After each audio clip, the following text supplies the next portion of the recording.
How about Jake? What do you think of Jake? Clown. Yeah. He's a clown. But I know that Jake can't fight. Can't So fight. is what he you're saying. can't fight. Big fights rumor. He's the one that started the steroids rumor. So Yeah, he did have all of us thinking that you was rigging those fights. So I ain't gonna lie, he right about that. but how did you How could he honestly rig a believe fight? that? You honestly believe that? I wanted to believe it when you fought Woodley. But me, I'm gonna speak my mind. I'm just gonna keep it 100, man. Jake Paul is fugazi. He's fake. That's how you feel. Truly feel. I'll bust him up and his trainer in the same night. 2 for 1. Gervonta Davis makes fun of Jake Paul after new claims say Jake's fights are fixed. Davis questions if Jake is even a real boxer and says he can't compete at a professional level. He calls Jake a clown who relies on for something like this. Obviously, smaller guy. How is this in the training aspect, Jake? Yeah, there's a lot of punching down, practicing, hitting below my knees, and a lot of speed. He warming up. We're now. sparring. That's what we need. We're sparring. Warm up.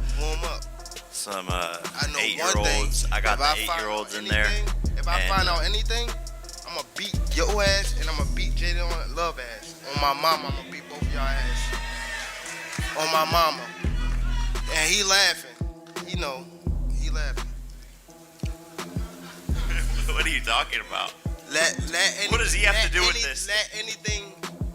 You know what I'm talking about. Let anything. Nah, I don't have to say it right now. Don't worry about it. I don't gotta say it up here. Let anything happen. And I'ma show you. Jake Paul responds to the fixed fight accusations and calls them stupid. He says fixing fights is illegal and impossible, and no serious boxer would ever agree to it. Jake explains that these rumors come from anyone who believes that narrative. It's like, come on, it's a federal crime. It's illegal. Like, and you think Anderson Silva's gonna lose? You think No. Woodley's gonna take a fall? You guys, you know these guys. Yeah, no, I didn't think Anderson would take a fall, but You think? why you passing that? But you think? But you know? But people think the Mike Tyson fight's rigged. You think Mike Tyson's gonna? No, I don't think Mike Tyson would ruin his. Why you putting out Don't ever glizzies? disrespect him talking about fake fights. You want one of these glizzies? No, but I'm genuinely interested in the people. I try to understand. Like, No, dumb- everybody's saying No, Mike I Tyson try pulled his punches. I try to understand dumb people because I can't relate. Like, I really genuinely spend parts of my day like trying to like see people online and like think like, how could someone be so dumb? And I still don't get it. No, I So- think people wanted to believe that. That's what the difference But it's just is. like the idea of a fight between Gervonta Davis and Jake Paul has always been more about entertainment than real competition. During a press event, Davis says the real problem is the rules and restrictions. He believes that What does he have to do with this? Let anything.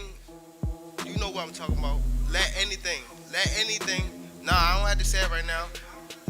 Don't worry about it. I don't gotta say it up here. Let anything happen. And I'ma show you. Paul and Gervonta Davis were supposed to fight, but the match was cancelled, creating tension between them. Since then, the unfinished fight has kept their rivalry alive. Roy Jones Jr. says Jake already knew about Davis's past legal issues but still Signed to fight. This ain't the first time he had battery against a woman. You knew what it was when you first signed to fight. So don't get mad and cuss him out and talk bad about him now. You knew what it was when you signed up for it.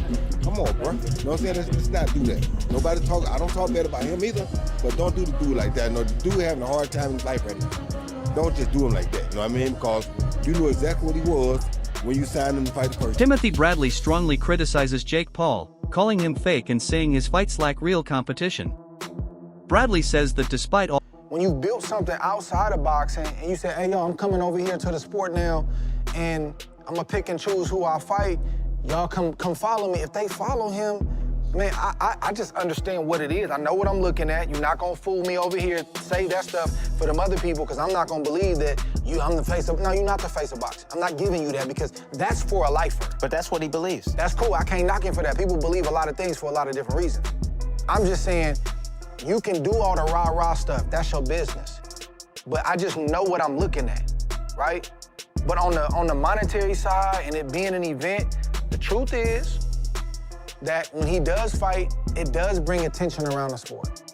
People debate, they argue, people want to see the fight. Is it legit? Is it him and Mike Tyson? No, it's an event. Jake Paul's partner Nikki Sabidarian clears up rumors about Jake's big fight with Anthony Joshua. Some fans claimed the fight was scripted or rigged.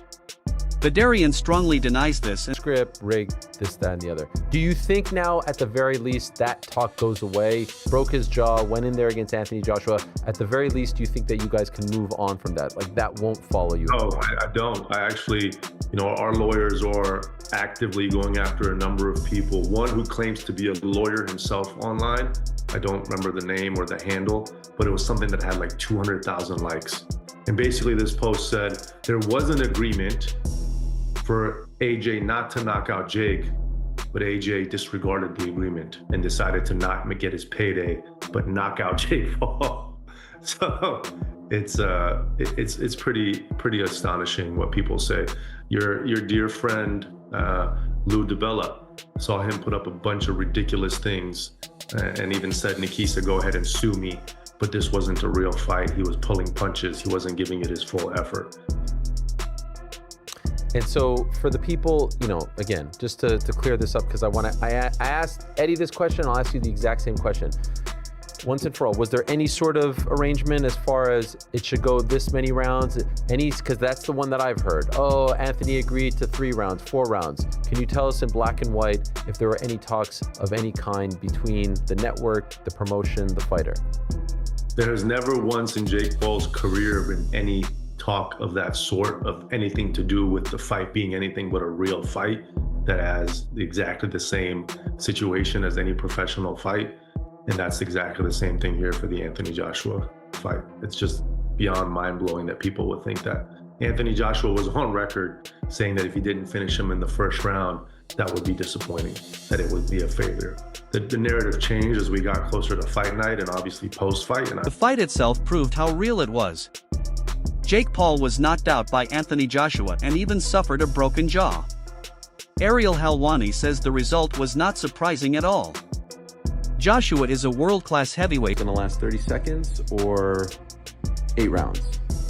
And every time he threw a punch, I like winced, because he's a big man and he's an incredible boxer and he's still in his prime and he's got a very long reach and he's got a lot of power in that right hand, and that left hook is terrifying as well. And so I thought it could end at any moment. And so because of that, I was captivated and enthralled, because I literally thought that he could take Jake's head off at any moment.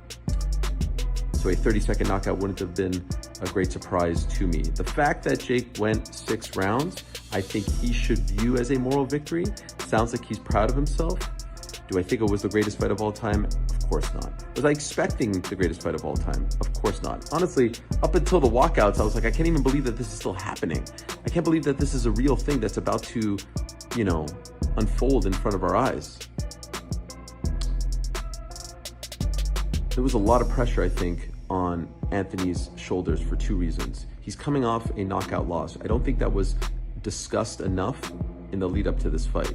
When you are coming off a knockout loss, you are a little bit tentative, gun shy. You remember it, and he had not fought since then, and it was like 15 or so months ago. And so I think he was very worried about slipping on a banana peel, about screwing up for boxing and screwing up for his legacy. And then I thought that he was like headhunting a little bit, and that's not really his style, and he was swinging and missing, and I thought that was getting to him a little bit. Do I think he was playing with his food? No, there were a couple times where he was going to the body, and I was like, why aren't you going to the head? What, like, the head is open.